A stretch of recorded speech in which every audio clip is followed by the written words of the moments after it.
আল্লামা দেলোয়ার হোসেন সাঈদী রহমতুল্লাহ আলাইকে স্মরণ করার চেষ্টা করেন। সারা বাংলাদেশের সবচেয়ে সমাদৃত ব্যক্তি ছিলেন, যে মানুষের কথায় পঙ্গপালের মতো মানুষ ছুটে যেত। প্রিয় আল্লামার ছবির মধ্যে পর্যন্ত তারা জুতা নিক্ষেপ করতে তারা দ্বিধাবোধ করে নাই। আল্লামা দেলোয়ার হোসেন সাঈদী রহমতুল্লাহ আলাইহি তিনি একটা প্রতিষ্ঠানের মতো ছিলেন, যে মানুষের জীবন কর্মগুলো আজ পর্যন্ত আমাদের চোখের সামনে স্মরণীয় হয়ে আছে। প্রকাশ্যে আল্লামা দেলোয়ার হোসেন সাঈদী রহমতুল্লাহ আলাইহি হুজুরের ছবিতে জুতা নিক্ষেপ, এটা 17 বছর পরে আমাদের দেশে আসলে এমন আচরণ, এটা আমরা কেমন বাংলাদেশ পেলাম? আমরা 24 পরবর্তী অনেক স্বপ্ন নিয়ে বাংলাদেশটাকে আমরা চেয়েছিলাম।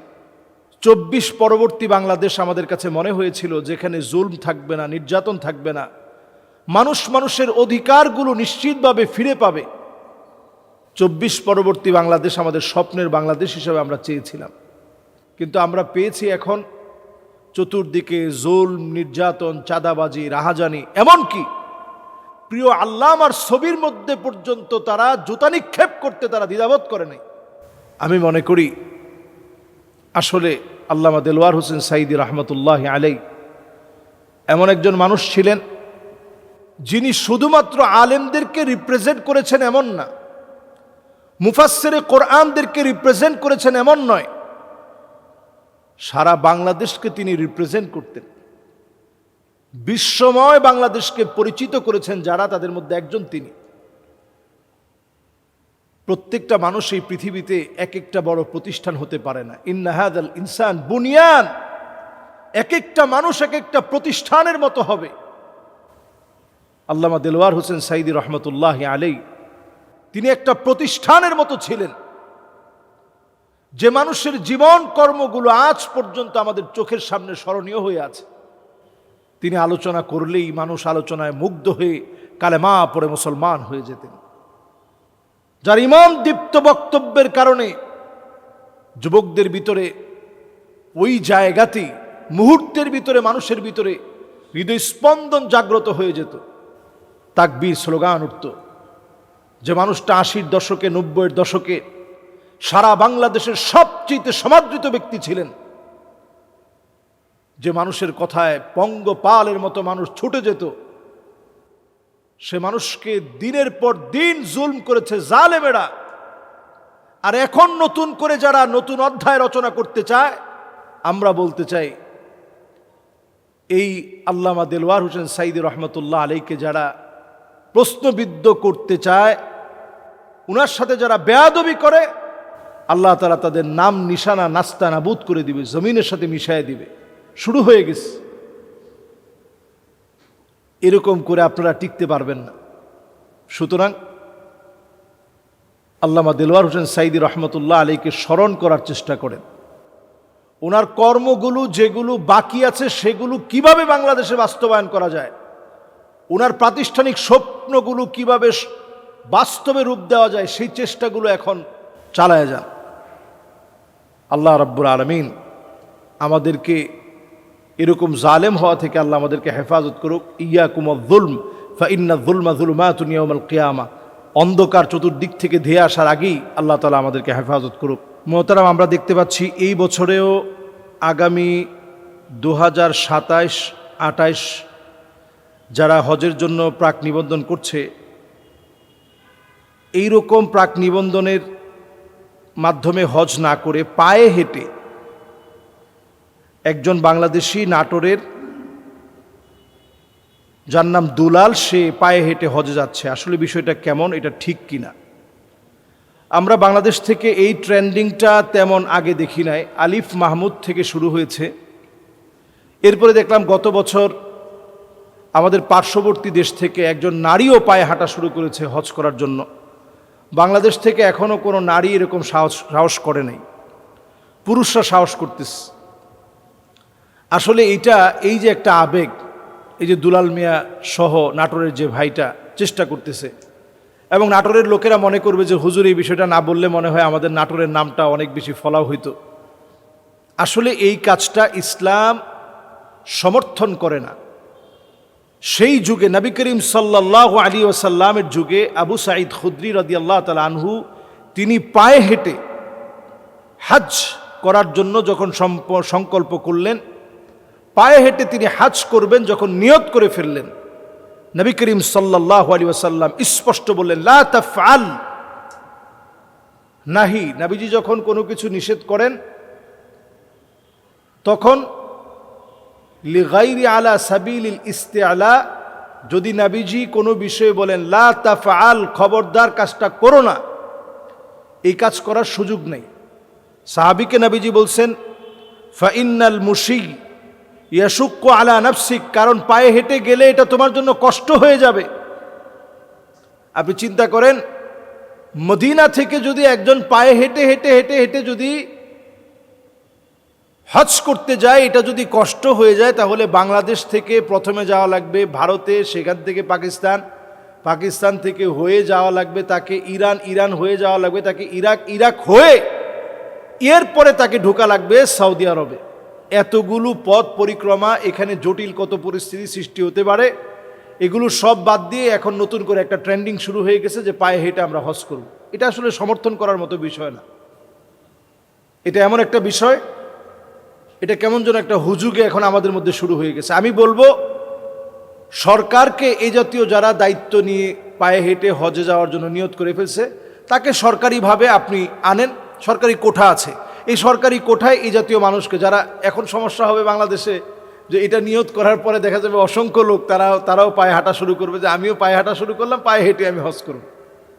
তা আসলে হজ করার আগে অন্তত যাচাই বাছাই করা দরকার, এই লোকটা বিগত 1 বছর ঠিকঠাকভাবে দিনের উপর চলতেছে কিনা, এরকম যাচাই বাছাই পরীক্ষা দিয়ে যদি 2-1 জন পায়ে হাঁটা শুরু করে, তাকে অন্তত সরকারি খরচে আপনি হজে পাঠিয়ে দেন, এই কষ্ট থেকে এই লোকটারে বাঁচায় দেন।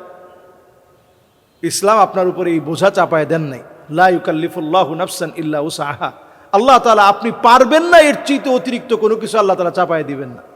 কাজেই আমার নাটোরের সেই ভাই, আমি দুলাল ভাইয়ের জন্য দোয়া করছি, সে সবার কাছে দোয়া চেয়েছে, আমি দোয়া করছি আল্লাহ যেন এমন বিত্তবানদের চোখে এটা ইনশাআল্লাহ ফলাও করে দেয়, এবং সে যেন অন্তত এবার বিমানেই যেতে পারে। কারণ দেখেন হেঁটে হেঁটে যায়, পরে ওনারা আসে বিমানে। তা আপনি হেঁটে হেঁটে গেলেন, আপনি তো হেঁটে গেছেন, আসছেন বিমানে। প্রতিমধ্যে আপনার অনেক রকমের বাধা বিপত্তি হয়েছে, অনেক রকমের প্রতিবন্ধকতা সৃষ্টি হয়েছে।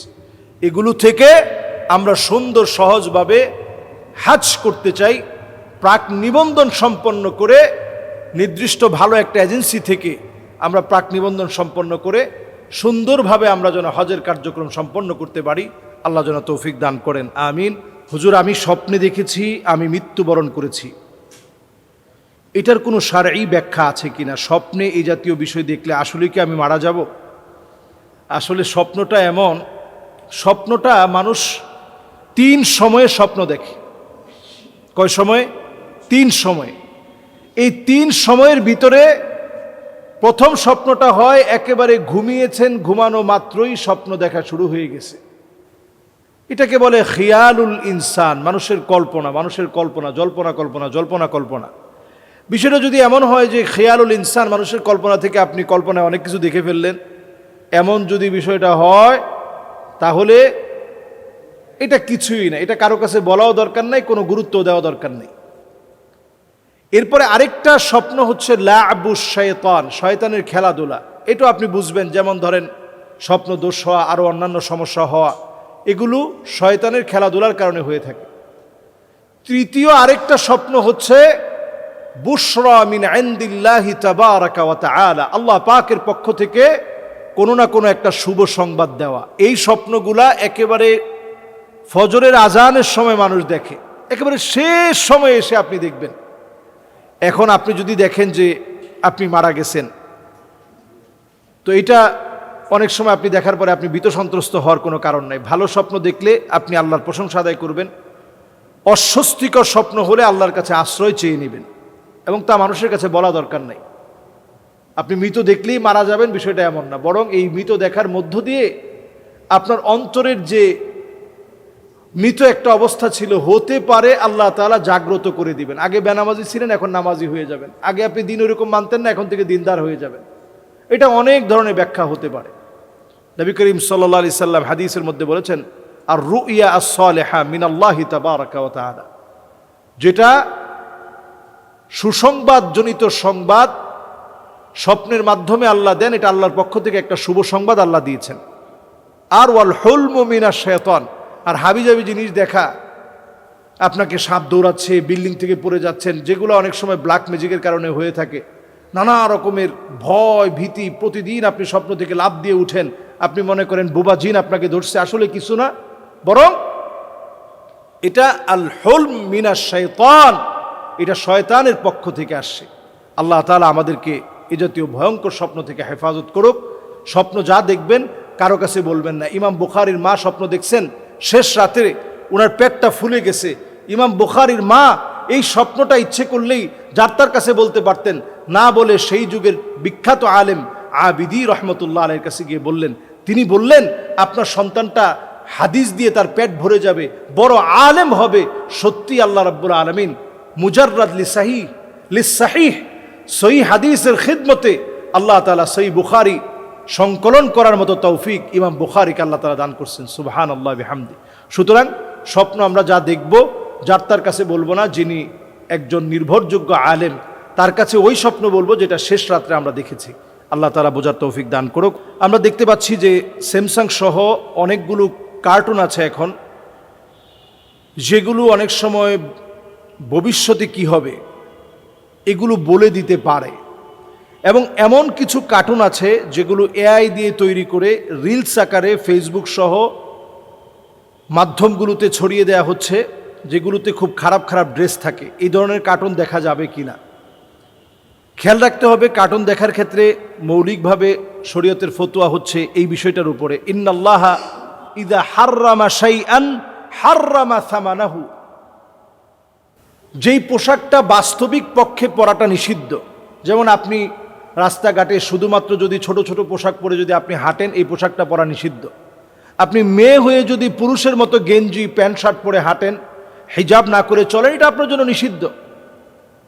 তো যেই পোশাকটা পরে স্বাভাবিকভাবে রাস্তাঘাটে চলাফেরা আপনার জন্য সব অবস্থায় হারাম, ওই ধরনের ইন্নাল্লাহা ইযা হাররামা শাইআন হাররামা সামানাহু, ওই ধরনের পোশাক পরে যেমন রাস্তাঘাটে চলা হারাম, ওই রকম ছোট ছোট কোনো পোশাক অথবা যে পোশাকগুলো যৌন শস্যরি তৈরি করে, এই রকম পোশাকের কোনো কার্টুন দেখা সম্পূর্ণরূপে হারাম।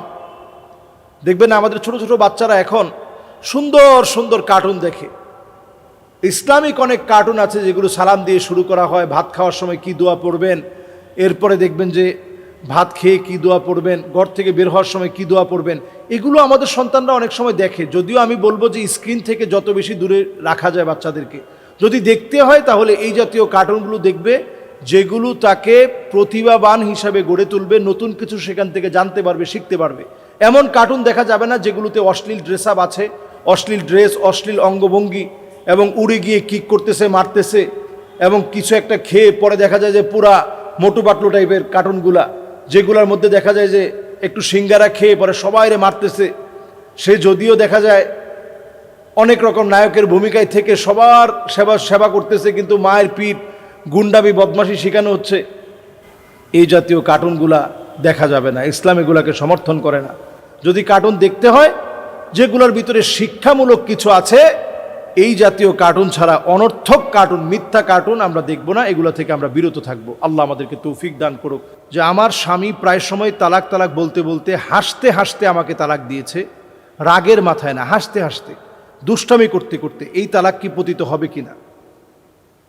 তালাক বিষয়টা এত মারাত্মক। আপনি হাসতে হাসতে যদি তালাক দেন, সালাসুন জিদ্দুহুন্না জিদ ওয়া হাজলুহুন্না জিদ। নবী করিম সাল্লাল্লাহু আলাইহি ওয়াসাল্লাম ইরশাদ করেন, সালাসুন জিদ্দুহুন্না জিদ ওয়া হাজলুহুন্না জিদ। তিনটা বিষয় এমন এমন এমন যেটা হাসতে হাসতে করলেও সেটা পতিত হয়ে যাবে। সুতরাং আমাদের দেশে নাটক সিনেমাতে অভিনয়ের খাতিরে যে বিবাহগুলা হয়, প্রত্যেকটা বিবাহ হয়ে যায়। আপনারা খেয়াল করে শুনেন, নাটক সিনেমাগুলোতে যেভাবে বিয়ে করলাম বাস কবুল, এই যে বিবাহের রীতিনীতি, সাক্ষী সহ বসে যে বিবাহ পড়ানো হচ্ছে, কাজী সাহেব একজনকে রাখা হচ্ছে, ফেক একজন কাজী, সাক্ষী, কবুল পরে বিবাহের যে আনুষ্ঠানিকতা শেষ করা হচ্ছে, এই বিবাহগুলা সবগুলা কিন্তু সংগঠিত হয়ে যাচ্ছে। এটা থেকে আমাদের প্রত্যেকের সতর্ক থাকা দরকার। তার মানে বোঝা যায় হাসতে হাসতেও যদি কেউ বলে যে আমি বিয়ে করলাম, হাসতে হাসতেও যদি কেউ বলে যে আমি তালাক দিয়ে দিলাম, তালাক হয়ে যাবে। আবার যদি হাসতে হাসতে বিবাহের কথা বলে, এটা যেমন হয়ে যাবে। আর রুজা, তালাক দিয়ে দিলেন, এক তালাক দেওয়ার পরে আবার হাসতে হাসতে আপনি বলেন আরে কিসের তালাক দিছি, কিছুই দিইনি। আপনি যদি বলে যদি স্ত্রীকে জড়ায় ধরেন তাহলে শেষ, তালাক শেষ, আবার ঘরে নিয়ে আসলেন। তাহলে বোঝা যায় হাসতে হাসতে 3 কাজ করলে পতিত হয়ে যাবে। 1 নাম্বার বিবাহ, 2 নাম্বার তালাক, 3 নাম্বার ফিরিয়ে আনা। হাসতে হাসতে করলেও হবে, রাগের মাথায় করলেও হয়ে যাবে। কাজে এই বিষয়টাতে সতর্ক থাকা দরকার। তলাক তলাক এই শব্দটা মুখ থেকে বাদ দেন। আমরা প্রায় সময় স্ত্রীকে বলি যে তোর সাথে আমার সংসার হবে না, না এর সাথে হুজুর সংসার টিকবে না, এর সাথে হুজুর মনে বেশি দিন আমি যেতে পারবো না। এই কথাগুলো আমরা না বলি, বরং নবীজি বারবার বলতেন আনা লা উতাল্লিক, আমি নবী তালাক দেব না। আর আমরা বারবার বলি আমরা তালাক দেব। এজন্য আমাদের সংসার ভেঙে যায়। সংসার ঠিক রাখতে হলে স্ত্রীকে বোঝার চেষ্টা করেন, আগে ভাগে সালাম দেন।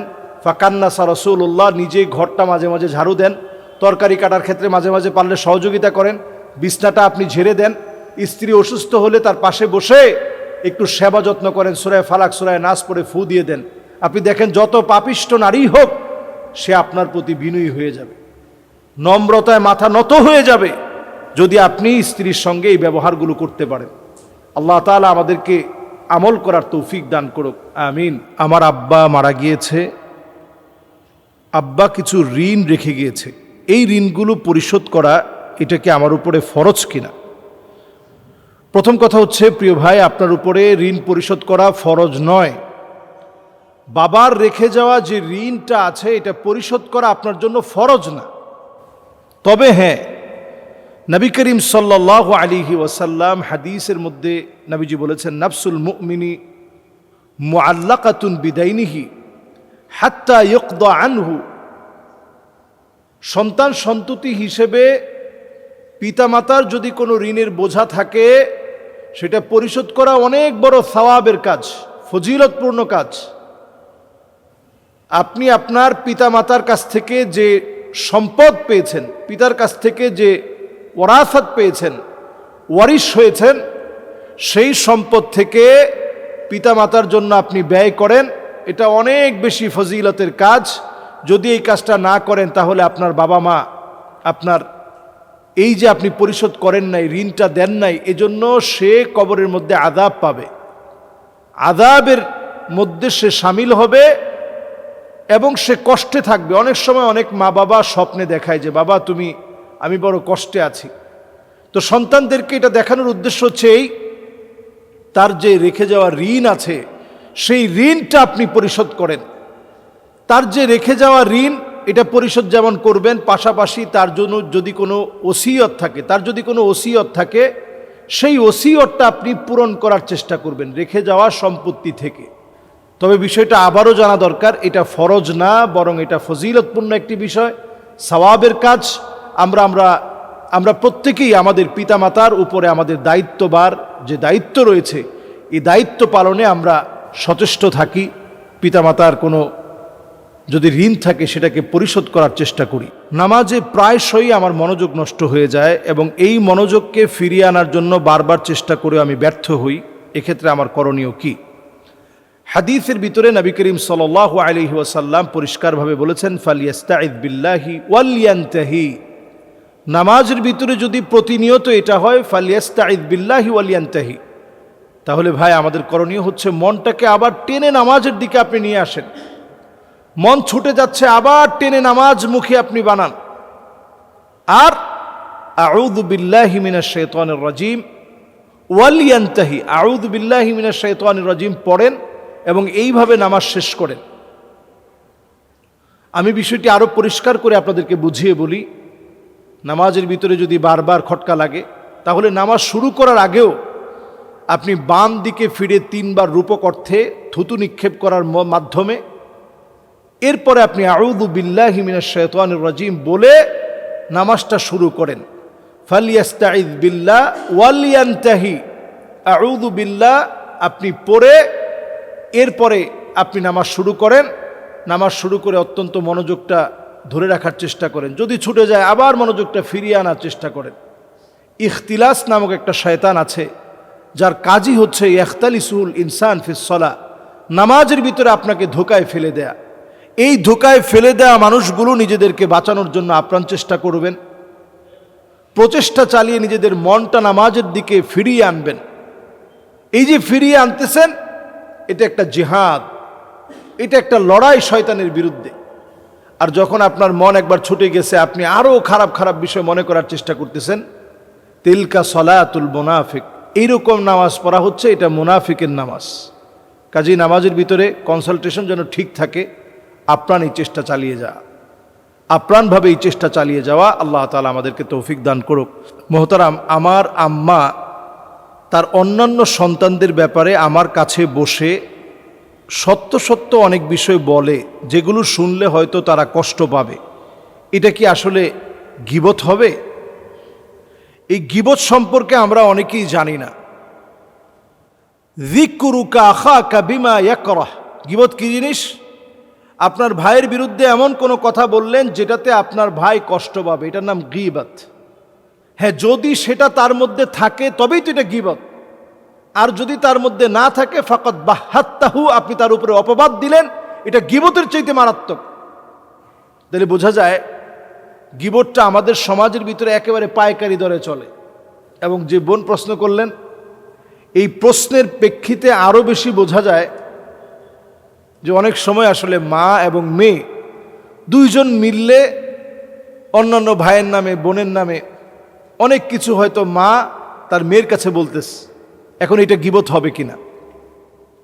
হ্যাঁ, আসলে যদি ইসলাহের নিয়তে, সংশোধনের নিয়তে এমন ব্যক্তির কাছে বলা হয় যার কাছে বললে সংশোধন হওয়া সম্ভব, তাইলে এটা গীবত হবে না। কিন্তু আপনি এমন ব্যক্তির কাছে বললেন আসলে তাকে বলার মধ্য দিয়ে কোনো লাভ হবে না, লস ছাড়া, তাহলে আপনি গীবত করলেন। মৃত ভাইয়ের গোশত খাওয়াটা যেমন অসম্ভব, অথচ এই গোশতটা আপনি প্রতিনিয়ত খাচ্ছেন গীবত করার মধ্য দিয়ে।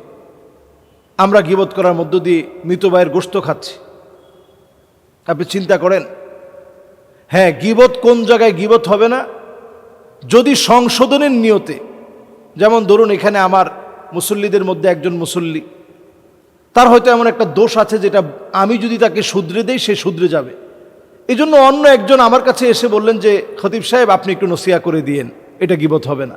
এমন গুমরা ব্যক্তি যার গুমরাহি সারা বিশ্বময় ছড়ায় যেতে পারে, এমন ভণ্ড, এমন প্রতারক, যার ব্যাপারে না বললে মানুষ প্রতারিত হবে, ওই ব্যক্তির ব্যাপারে বললে এটা গীবত হবে না, বরং এটা ইসলাহের নিয়তে বলা হয়েছে। এমন ব্যক্তি তিনি এই নামেই প্রসিদ্ধ হয়ে গেছে। এখন আপনি ওই ব্যক্তির কাছে গিয়ে জিজ্ঞাসা করলেন যে ভাই এটা কি ডাকাত বাড়ি? তো এই যে ডাকাত বাড়ি শোনার সঙ্গে সঙ্গে তার মনে একটা কষ্ট লাগবে, দেখছস আমাদের বাড়ি ডাকাত বাড়ি হইল, সে আমাকে সামনাসামনি কেমনে জিজ্ঞাসা করলো এটা কি ডাকাত বাড়ি? তো এইরকম কোনো কিছু যেটা এই নামেই প্রসিদ্ধ হয়ে গেছে, আপনি জানেন না, ওই ভাইরে বলার পরে তিনি কষ্ট পেলেন, এটা গীবত হবে না। এখন গীবত অনেক করে ফেলছেন, আগে আপনি অনেকের নামে পিছনে অনেক কথা বলে ফেলছেন। উপায় কি? উপায় হচ্ছে এই গীবত থেকে বাঁচার জন্য ওই ভাইটাকে আপনি ধরে বলবেন যে ভাই আসলে অনেক গীবত তোমার করে ফেলছি, ভাই আসলে জানা অজানা অনেক গীবত, অনেক সময় গীবত হয়েছে ওই মজলিসে, ওই জায়গায়, ওই মিটিংয়ে আমি বসছি, তোমার নামে গীবত করা হয়েছে, সেটা আমি কান দিয়ে শুনছি, ভাই আমার একটু আল্লাহর রাস্তায় মাফ করে দাও, তোমার এই গীবতগুলো যেগুলো করে ফেলছি আল্লাহর রাস্তায় সেটা তুমি মাফ করে দাও। এছাড়া আল্লাহর কাঠগড়ায় আপনি বিচারের সম্মুখীন হওয়া লাগবে। গীবত করা যাবে জালেমের বিরুদ্ধে তার জুলম থেকে মানুষকে বাঁচানোর জন্য। এই কয়টা জায়গা ছাড়া মূলত উদ্দেশ্য হওয়া লাগবে ইসলাহ, ব্যক্তিকে সংশোধন করা। গীবত শুধু তখন করা যাবে যখন ইসলাহের নিয়ত হয়, আসলে এই লোকটাকে আমার সংশোধন করা দরকার, এমন ব্যক্তির কাছে বলবেন সংশ্লিষ্ট ওই ব্যক্তি যেন তাকে সংশোধন করতে পারে, নতুবা কারো গীবত করা যাবে না, ওই গীবতের মাজলিস শোনা যাবে না, গীবতের মাজলিসের সঙ্গী হওয়া যাবে না। আপনি যখনই গীবত হবে ওখান থেকে উঠে চলে যাবেন। অথবা আপনি বলবেন যে ভাই আমি এটা শুনতে যাচ্ছি না। গীবত থেকে আল্লাহ তাআলা আমাদেরকে হেফাজত করুক। মোহতারাম, আমার একটি গুরুত্বপূর্ণ বিষয়, কষ্টের বিষয় হিসেবে জানাচ্ছি, জোর করে আমাকে আমার মা বাপ প্রাপ্তবয়স্ক হওয়ার পরে আমাকে বিবাহ দিচ্ছে এমন জায়গায়, যেটা আমি পছন্দ করছি না। এই বিয়ের ব্যাপারে শরীয়তের বক্তব্য কি? অত্যন্ত গুরুত্বপূর্ণ বিষয়। আপনি যদি এই বিষয়টা একটু চিন্তা করেন পিতামাতা হিসাবে, আমাদের প্রত্যেকেরই এই বিষয়টা ভাবা দরকার। ওয়ালা তুনকাহুল বিক্র হাত্তা তুস্তাযান। নবী করিম সাল্লাল্লাহু আলাইহি সাল্লাম বলছেন, ওয়ালা তুনকাহুল বিক্র হাত্তা তুস্তাযান। ওয়ালা তুনকাহুল বিক্র হাত্তা তুস্তাযান মানে হচ্ছে, যে প্রাপ্তবয়স্ক হয়ে যাবে, যে মেয়ে প্রাপ্তবয়স্কা হবে, তাকে অবশ্যই অনুমতি নিয়ে বিবাহ দিবেন। আমরা অভিভাবক যারা অনেক সময় অনুমতির বিষয়টা চিন্তা করি না। এজন্য ঢাকা শহরে এখন এত পরিমাণ ডিভোর্সের সংখ্যা আপনি চিন্তা করতে পারবেন না। শত শত কাজী অফিসগুলো টিকে আছে শুধু ডিভোর্সের কারণে। এত পরিমাণ ডিভোর্স তালাক সর্বত্র ছড়ায় আছে। কারণটা কি? অনুমতি নিয়ে আমরা বিবাহের ব্যবস্থা করছি না, যার সাথে তার সাথে আমরা বিবাহ দিয়ে দিচ্ছি। এজন্য সজাগ হওয়া দরকার মুসলমান। অনুমতি নিয়ে সন্তানের বিবাহ দিবেন। আবার সন্তানদের ক্ষেত্রেও বলবো, পিতা মাতা যেখানে পছন্দ করেছেন আপনি এটাকে কল্যাণ মনে করে নেন। কারণ নবী করিম সাল্লাল্লাহু আলাইহি সাল্লাম তিনবার বলেছেন, আইয়ুমা ইমরাআতিন নাকাহাত নাফসাহা বিগাইরি ইযনি ওয়ালিয়্যা ফানিকাহুহা বাতিলুন ওয়া বাতিলুন ওয়া বাতিল। তিনবার নবীজি বলছেন। এই বাতিল মানে কি? পিতা মাতার অনুমতি ছাড়া, অভিভাবক ব্যতি রেখে যে বিবাহ হয়, ওই বিবাহটা বরকত শূন্য। নবীজি তিনবার বললেন বরকত শূন্য। কেন বরকত শূন্য বললেন? আসলে এটার ভিতরে কোনো বরকত নাই প্রিয় ভাইয়েরা। এজন্য বিবাহ শাদীর ক্ষেত্রে যদি বরকত কামনা করেন, পিতা মাতাকেও বলবো সন্তানের পরামর্শ নেন, সন্তানদেরকেও বলবো পিতা মাতার সাথে পরামর্শ করেন। আবাজে কোনো জায়গায় গিয়ে আপনি আপনার ভালোবাসার এই মহামূল্যবান সম্পদ, যেটা ভালোবাসা, যেটা আপনি আপনার বিবাহের পরে আপনি আপনার স্বামীকে ভালোবাসবেন, স্বামী তার স্ত্রীকে ভালোবাসবে, এই মহান সম্পদটাকে আপনি নষ্ট করে দিয়েন না। একজনের জন্য আপনাকে বিষ খাইতে হবে, গলায় দড়ি দেওয়া লাগবে, এরকম পাগলামির পথ বেছে নিতে হবে। এগুলা বাদ দিয়ে ওয়ালা তাকরাবুজ জিনা, জিনার দিকে না এগিয়ে বরং এই সমাজ পরিবর্তনে, সমাজ বিনির্মাণে আপনি যেন ভূমিকা রাখতে পারেন, এজন্য এগিয়ে আসা দরকার আমাদের প্রত্যেকের। আল্লাহ রাব্বুল আলামিন বিবাহের ক্ষেত্রে যেন বরকত হয়। আইসারুহা মাউনা, সহজে বিবাহ, পরামর্শ ভিত্তিক বিবাহ। সন্তান তার বাবার কাছে শেয়ার করবে, বাপ তার সন্তানের কাছে পরামর্শ নিবে, বলবে, শেয়ার করবে। দুজনের সঙ্গে ভালোবাসায় একেবারে সিক্ত হয়ে এই বিবাহের পরামর্শ বাপ মা সন্তানের সঙ্গে মিলে মিশে নিবে। এটা ইসলাম শিখিয়েছে। প্রশ্ন হচ্ছে, হুজুর আসলে আমার একটা প্রতিবন্ধী সন্তান আছে, তাকে দেখে প্রায় আমার কাছে মনে হয় এটা আমাদের কোনো গুনাহের কারণে হয়তো আল্লাহ তাআলা এমনটা দিয়েছেন। বিষয়টা কি আসলে এমন? প্রতিবন্ধী যদি কোনো সন্তান থাকে, আপনি তাকে অভিশাপ মনে করবেন না। আমাদের সমাজে অনেক বাচ্চা আছে যাদেরকে আমি প্রতিবন্ধী এই শব্দটা বলতে চাই না। এদেরকে আরবিতে বলা হয় আতফালুল মুআওয়াকিন। যেই সমস্ত বাচ্চারা, যাদেরকে স্পেশাল চাইল্ড, হয়তো সে চোখে দেখে না, অথবা শ্রবণ প্রতিবন্ধী, কানে শুনে না, অথবা বাক শ্রবণ প্রতিবন্ধী, দুইটাই হতে পারে। এরকম নানা রকমের কোনো প্রতিবন্ধকতা আছে। হাতটা হয়তো একটু অন্যরকম, পাটা হয়তো অন্যরকম, অথবা এক ধরনের বাচ্চা দেখবেন, সব বাচ্চারা তাদের সিমটম একেবারে একরকম, চেহারাটা কেমন যেন একটু অন্যরকম, এবং তারা কিন্তু তেমন ভালো করে স্পষ্ট করে কথা বলতে পারে না। এই জাতীয় সন্তানদেরকে আতফালুল মুআওয়াকিন বলা হয়েছে। এরা আপনার ঘরে দুর্বল হিসাবে এদের কারণে আপনার ঘরে রিজিক আসছে। বিদুআফাইকুম, আপনার ঘরে রিজিক আসে। ওই যে আপনার ঘরের যে দুর্বল মানুষটা, এই দুর্বলটারে দিয়ে আল্লাহ তাআলা রিজিক পাঠায় দিচ্ছেন। আপনার মা বৃদ্ধা হয়ে গেছে, আপনার বাপ বৃদ্ধ হয়ে গেছে, অথবা আপনার ভাই একটা খুব অভাবে আছে, অনটনে আছে, তাকে আপনি একটু সহযোগিতা করতেছেন। আপনার ঘরের ভিতরে একটা প্রতিবন্ধী বাচ্চা আছে, যেই বাচ্চাটাকে নিয়ে সারাদিন আপনি পেরেশানি করেন, কষ্ট করেন, যন্ত্রণা সহ্য করেন। এই বাচ্চার কারণে কিন্তু আল্লাহ তাআলা অফুরন্ত রিজিক আপনার ঘরে পাঠিয়ে দিচ্ছেন। এই বাচ্চাটা আপনার একটা বরকত। এই জন্য এই জাতীয় বাচ্চাদেরকে গালিগালাজ করবেন না। তারা খুব ব্যথা পায়, খুব কষ্ট পায়, যেহেতু সমাজের অনেক মানুষ তাদেরকে অবহেলা করে। মুখ দিয়ে লুল পড়তেছে, আপনি বলতেছেন আহারে কিরকম লুল পড়ে। কোন একটা অনুষ্ঠানে তাকে নিয়ে যাওয়া যায় না, সবাই বলে আরে আপনার বাচ্চাটা এমন হইল, ইস কি একটা গুনার কারণে মনে হয় এমন হয়েছে। আদৌ আপনার গুনাহের কারণে আপনার বাচ্চা এমন হয়নি, এটা আল্লাহ তাআলার ফয়সালা। আল্লাহ তাআলা এইভাবে চেয়েছেন আপনাকে পরীক্ষা নেবেন। দুনিয়ায় প্রত্যেকটা মানুষ পরীক্ষা দেয়। ভাইরে, এটা আপনার জীবনের একটা পরীক্ষা চলতেছে। প্রশ্নটা অনেক কঠিন, এটাতে পাশ করা অনেক কঠিন। এক একজনের প্রশ্নটা এক এক রকম। এরকম প্রতিবন্ধী বাচ্চা যাদের ঘরে, আতফালুল মুআওয়াকিন, স্পেশাল চাইল্ড যাদের ঘরে আছে, আপনি রহমত বলে মনে করেন। ইরহামু মানফিল আরদি ইয়ারহামুকুম মানফিস সামা। আশেপাশের প্রতিবেশী লোকেরা যদি তার উপরে একটু রহম খাই করে, একটু দয়া করে, একটু মায়া করে, একটু সুন্দর আচরণ করে, আল্লাহ তাআলা আপনার উপরে রহম করবেন, দয়া করবেন, মায়া করবেন। কাজেই এই ধরনের বাচ্চাদেরকে অভিশাপ বলে মনে না করা, তাদেরকে ভালোবেসে বুকে টেনে কাছে নিয়ে কথা বলা, পারলে ওই মাকে গিয়ে একটু সান্ত্বনা দেওয়া, ভাবি আপনি একটু ওকে আমাদের ঘরে দিয়ে যাবেন, আমাদের বাচ্চাদের সঙ্গে খেলবে।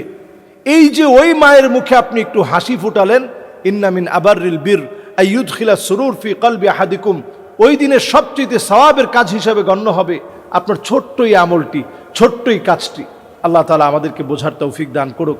মোহতারাম, আমি জানতে চাচ্ছি, অল্প বয়সেই আমার চুলগুলো হঠাৎ সাদা হয়ে গিয়েছে।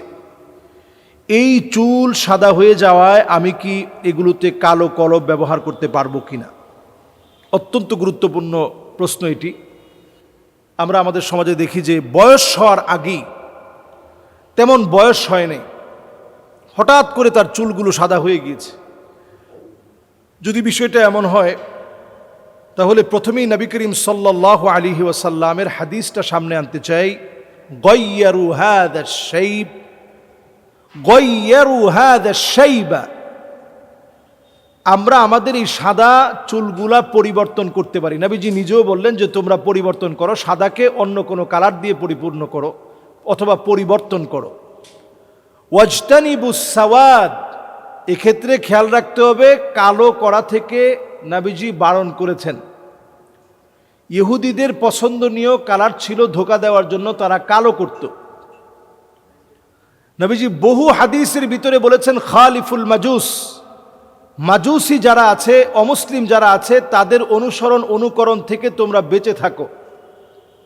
কাজেই অমুসলিমদের অনুসরণ অনুকরণ করা যাবে না, ইহুদিদের অনুসরণ অনুকরণ করা যাবে না, তাদের মতো করে কোনো আমল আমাদের আমল বানানো যাবে না। হানাফি মাযহাবের অধিকাংশ আলেমদের ফতোয়া মতে এটা মাকরুহে তাহরিমি। তো যেহেতু এটা মাকরুহে তাহরিমি হওয়ার কারণে এটা হারামের দিকে নিয়ে যাবে, এটা ছেড়ে দিতে হবে। বিশেষ প্রয়োজনে জিহাদের ময়দানে আপনি যাচ্ছেন, এই বিশেষ কিছু প্রয়োজনের কথা উলামায়ে কেরাম ইস্তেসনাইভাবে, বিশেষভাবে বিশেষ কিছু বিষয়কে নিয়ে আসছেন। এর মধ্যে ধরুন আপনি জিহাদের ময়দানে যাচ্ছেন, এই জিহাদের ময়দানে যাওয়াকালীন সময়ে আপনার চুলগুলো যদি, আপনি সেনাপতি, আপনার চুলগুলো যদি সাদা থাকে, এতে করে যারা আপনার অপোজিট পার্টি থাকবে তারা মনে মনে সাহস পেয়ে যাবে যে সেনাপতিই বুড়া হয়ে গেছে। এই জন্য সেনাপতি সে চুলগুলোকে কালো করতে পারবে জিহাদের ময়দানে, যাতে করে হিম্মত মুসলমানদের বেশি থাকে, কোনোভাবে যেন আপনার কারণে হিম্মত ভেঙে না যায়। এই জন্য এই চুলগুলাকে কালো করা যেতে পারে। এমন বাচ্চা মানুষ যে বয়সে তার চুল পাকার কথা না, কিন্তু কোনো একটা হরমোনাল জনিত কারণে, হরমোনাল আনব্যালেন্স হওয়ার কারণে আপনার চুলটা হঠাৎ করে পেকে গিয়েছে, যদি বিষয়টা এমন হয় তবে ওই লোকটার চুল সাদা করা ঠিক আছে।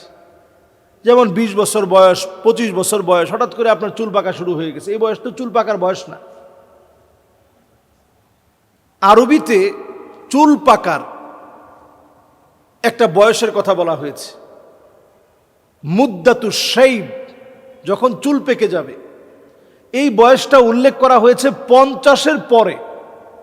এর আগেই হঠাৎ করে আপনার চুল সব পেকে যাচ্ছে, ওই অবস্থায় এই চুলগুলাকে আপনি কালো করতে পারবেন, মাকরুহে তাহরিমির পর্যায়ে এটা পড়বে না। কিন্তু যার বয়স 60 হয়ে গেছে, 65 হয়ে গেছে, এখনও তিনি এবার গ্রিন থাকবেন, ওনার এবার গ্রিন থাকা লাগবে, একেবারে চুলগুলা কালো করে উনি জোয়ান থাকতেছে, এটা ইসলামে জায়েজ নেই। আপনি খেয়াল রাখবেন, হাদিসের মধ্যে আসছে নবীজি সাল্লাল্লাহু আলাইহি সাল্লাম এটাকে এত সম্মানের বিষয় বলছেন। নবীজির যখন কয়েকটা চুল পেকে গেছে, নবীজি এই চুলগুলা ধরে ধরে বলতেন, শাইয়াবাতনি হুদুন ওয়া আখাওয়াতুহু, সূরা হুদের কিছু কিছু আয়াত এবং পরবর্তী সূরার কিছু কিছু আয়াত আমার চুল পাকিয়ে দিয়েছে।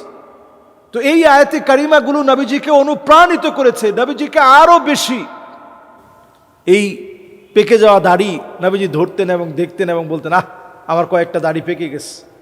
নবীজি বলছেন, মান শাবা শাইবাতান, যেই লোকটা ইসলামের জন্য দাড়ি পাকিয়ে ফেলেছে, চুল পাকিয়ে ফেলেছে, হাররামাহুল্লাহু আলাইহিন নার, তার জন্য জাহান্নামের আগুন আল্লাহ হারাম বানায় দিবে। সুবহানাল্লাহ বিহামদি। সুতরাং চুল যদি পাকে বয়সের সময়ে, আপনি এটাকে মনে করবেন জাহান্নামের আগুন থেকে মুক্তি পাওয়ার একটা উপায় আসে, এটাকে আমরা অভিশাপ বলে মনে না করি। আল্লাহ তাআলা আমাদেরকে বোঝার তৌফিক দান করুক। কবরস্থানের সামনে দিয়ে যাওয়ার সময় আমরা পড়ি, আসসালামু আলাইকুম ইয়া আহলাল কুবুর। এই দোয়াটা নাকি হাদিসের মধ্যে নেই।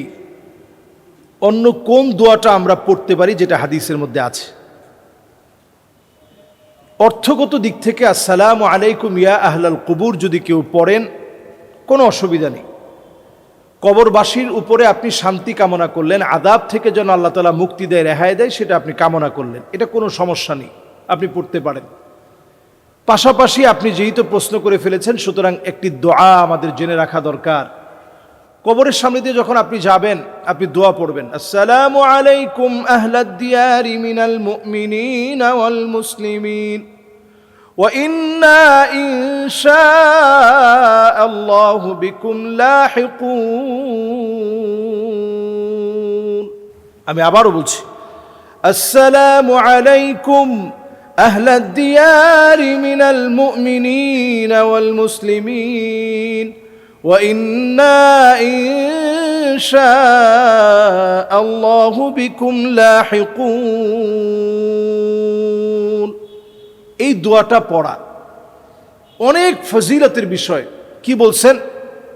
আল্লাহর কাছে আপনি চেয়ে নিয়েছেন, আল্লাহ এই যে এখানে যারা মোমেন মুসলমান, যারা আহলুদ দিয়ার হয়ে গেছে, কবরবাসী হয়ে গেছে, বারজাখের জীবনে যারা চলে গেছে, আল্লাহ এদের উপর আপনি একটু শান্তি দান করেন। ওয়া ইন্না ইনশাআল্লাহু বিকুম লাহিকুন, আল্লাহ অচিরেই আমরাও তাদের সঙ্গে মিলিত হয়ে যাব, মানে আমাদেরও মৃত্যু হবে, আমরাও তাদের সঙ্গে মিলে যাব। আল্লাহ তাদের সঙ্গে মিলিত হওয়ার আগে আল্লাহ আমাদেরকে আপনি মাফ করে দেন। আল্লাহ আপনার সাথে যে ওয়াদাগুলো যারা কবরে গেছে তারা পেয়ে গেছে, অচিরেই আমরা সেই ওয়াদাগুলো পাবো। আল্লাহ আপনার সাথে সেই সাক্ষাতের পূর্বে আমাদেরকে ইমানদার হিসেবে কবুল করেন। মোমেনদের কবরস্থানে মোমেন হয়ে মুসলিম হয়ে যেন মরতে পারি, মোমেন হয়ে মুসলিম হয়ে যেন কবরস্থ হতে পারি। এই যে ছোট্ট দোয়াটা, এটা কিন্তু আমরা অধিকাংশ বাংলাদেশিরাই আমরা এটা পড়ি না। আসসালামু আলাইকুম আহলাদ দিয়ারি মিনাল মুমিনিনা ওয়াল মুসলিমিন ওয়া ইন্না ইনশাআল্লাহু বিকুম লাহিকুন। আমরা এই দোয়াটা বেশি বেশি ছড়িয়ে দেই এবং সবাই এই দোয়াটা এখন থেকে মুখস্থ করে নিই। দেখবেন ইনশাআল্লাহ কবর জিয়ারত করে আসার সময় আপনার আমল পরিবর্তন হবে, আপনার ভিতরে এটা জাগ্রত হবে, আমিও এইভাবে এখানে মিলিত হয়ে যাব। আল্লাহ তাআলা আমাদেরকে বোঝার তৌফিক দান করুক। নামাজ চলতেছে, ওই মুহূর্তে যদি শিশু বাচ্চা কান্নাকাটি শুরু করে দেয়, তাহলে মা হিসাবে আমার করণীয় কি? এক্ষেত্রে করণীয় হচ্ছে, অকারণে বারবার কিন্তু নামাজ ছেড়ে দেওয়া যাবে না, এটা জায়েজ নাই। অকারণে ধরেন একটু চিৎকার দিয়েছে, আপনি নামাজ ছেড়ে দিলেন, আবার আপনি বাচ্চার কান্না থামায় আবার এসে নামাজ পড়লেন না, এটার সুযোগ নেই। শিশুকে লাগলে নামাজের সামনে আপনি শোয়ায়া এরপরে আপনি নামাজ পড়বেন, অথবা আপনি শিশুকে পুরোপুরি সামাল দিয়ে তাকে ঘুম পড়ায়া তারপর আপনি নামাজ পড়বেন। নামাজের ওয়াক্ত একটা শুরুর ওয়াক্ত, একটা শেষের ওয়াক্ত, যেই তো ওয়াক্তের ভিতরে অনেক লম্বা সময় আছে, শিশু কাঁদতেছে, ওই অবস্থায় আপনার নামাজ পড়তে হবে না। আল্লাহ তাআলা এত বড় বোঝা আপনার উপরে চাপায় দিতে চান না। এজন্য আগে শিশুর কান্নাটা থামান, তার অধিকারটা দেন, এটা তার হক। এই হকটা আগে ইনশিওর করেন, তারপরে আপনি নামাজের জন্য দাঁড়ান। এবং এক্ষেত্রে নবীজি সাল্লাল্লাহু আলাইহি সাল্লামের একটি হাদিস আমি দলিল হিসেবে পেশ করতে চাই। ইন্নী লা আদখুলু ফিস সালাহ ওয়া আনা উরিদু ইতালাতাহা ফাআসমাউ বুকা আস-সাবী। নামাজ চাইলো অনেক লম্বা করে নামাজটা পড়বো, এটা চাইলাম। ফাআতাজাওয়াজু ফি সালাতি, তো নামাজের ভিতরে যখন কান্না শুনলাম তখন নামাজ ছেড়ে দিয়ে বাচ্চার কান্না থামানোর জন্য চলে গেলাম। কারণ আসলে আপনার ঘরে কেউ নাই, ধরেন আপনার এই বাচ্চাটা এখন খাট থেকে পড়ে ব্যথা পাইতে পারে, এই জন্য আগে আপনি নামাজ ছেড়ে দিয়ে, এটা হানাফি মাযহাবের ফতোয়া, আগে আপনি নামাজ ছেড়ে দিয়ে বাচ্চাকে পুরাপুরি সামলায় এরপরে এসে আপনি নামাজ কন্টিনিউ করবেন। আল্লাহ তাআলা আমাদেরকে বোঝার তৌফিক দান করুক। একজন প্রশ্ন করেছেন যে আমি ইদ্যত অবস্থায় আছি, আমার স্বামী মারা গিয়েছে, এখন কি স্বামীর বাড়িতেই ইদ্যত পালন করা লাগবে? যদি নিরাপত্তা না থাকে তাহলে অন্যত্র আমি ইদ্যত পালন করতে পারবো কিনা? গুরুত্বপূর্ণ প্রশ্ন। ইদ্যত পালন করা নারীদের জন্য স্বামীর মৃত্যুর পরে, এই যে ইদ্যতকালীন সময়টা আপনি পালন করবেন, সেই সময়টাতে স্বামীর বাড়িতে থাকাটা নারীর জন্য দরকার।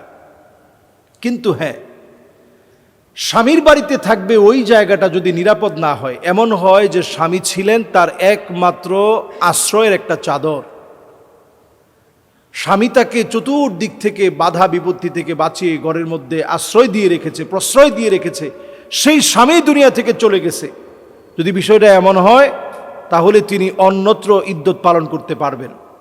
সুনান তিরমিজির ভিতরে হাদিসের মধ্যে আসছে,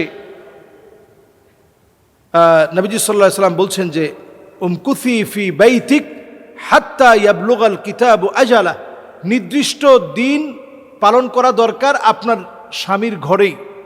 তবে হ্যাঁ, যদি স্বামীর ঘরটা আপনার জন্য অনিরাপদ হয়ে যায়, আপনি আপনার সতীত্ব হারানোর সম্ভাবনা থাকে, আপনি বিধবা হয়ে গেছেন, এই অবস্থায় আপনার নামে বিভিন্ন রটনা ছড়ায় দিতে পারে, এরকম যদি বিষয়টা হয়, তবে আপনি যেখানে আপনার জন্য সুবিধা হয় ওই জায়গাতে, যেখানে নিরাপত্তা আছে ওই জায়গাতে আপনি ইদ্যত পালন করতে পারবেন, কোনো অসুবিধা নেই। গুরুত্বপূর্ণ একটি প্রশ্ন, মহতারাম, মৃত অবস্থায় আমার সন্তান জন্ম নিয়েছে, তার জন্য কি আকিকা দিতে হবে? আল্লাহু আকবার। যে সন্তানটা মৃত অবস্থায় জন্ম নিয়েছে সেও আপনার সন্তান, এবং সেও আপনাকে টেনে আল্লাহর জান্নাতের দিকে নিয়ে যাবে, এবং তার চলে যাওয়াতে আপনি যদি বাইতুল হামদ পেতে চান আপনাকে সবর করা লাগবে। যদি শিশু বাচ্চাটা জীবিত অবস্থায় জন্ম না গ্রহণ করে, মৃত অবস্থায় যদি দুনিয়ায় আসে, তাহলে তার কোনো আকিকা দেওয়া লাগবে না। যদি ওই বাচ্চাটা 4 মাস অতিক্রম করে ফেলে, তাহলে তাকে গোসল, কাফন এবং জানাজা আদায় যেন করা হয়। যদি 4 মাস অতিক্রম করে ফেলে তাহলে যেন গোসলটা করানো হয়, সুন্দর করে কাফনের কাপড় জড়িয়ে তাকে যেন কবরস্থ করা হয়। কারণ প্রত্যেকটা বনি আদমকে, আদম সন্তানদেরকে আল্লাহ তাআলা সম্মানিত করেছেন, এই কাজটা যেন করা হয়। এবং হাদিসের ভিতরে নবী করিম সাল্লাল্লাহু আলাইহি সাল্লাম বলছেন, ইজা ইস্তাহাল্লা সিকতু সুল্লি আলাইহি, যদি কোনো বাচ্চা এরকম মৃত অবস্থায় জন্মগ্রহণ করছে তাহলে তার উপরে জানাজা পড়তে হবে।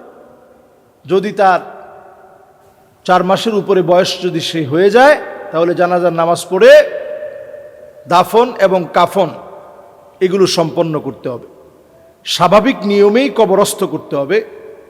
আল্লাহ রাব্বুল আলামিন আমার এই বোনকে সান্ত্বনা যেন সে সবর ইখতিয়ার করতে পারে, এবং প্রত্যেক পরিবার যাদের সন্তান চলে গেছে, এই সন্তানগুলো তুয়ুরুল জান্নাহ, আল্লাহর জান্নাতে উড়ে বেড়াবে, তারা আমাদের জন্য শুভ সংবাদের কারণ হবে, তারা আমাদের জন্য মর্তবার কারণ হবে, তারা আমাদেরকে টেনে টেনে আল্লাহর জান্নাতে নিয়ে যাবে। ইব্রাহিম আলাইহিস সালাতু ওয়াস সালামের তত্ত্বাবধানে তারা বড় হবে। কাজেই এই সন্তানরা আমাদেরই সন্তান, তাদের ব্যাপারে যেন আমরা সবর করতে পারি। অনেক পুরস্কার আমাদের জন্য রয়েছে। আল্লাহ রাব্বুল আলামিন আমাদেরকে বোঝার তৌফিক দান করুক। আসসালামু আলাইকুম ওয়া রাহমাতুল্লাহি ওয়া বারাকাতুহু।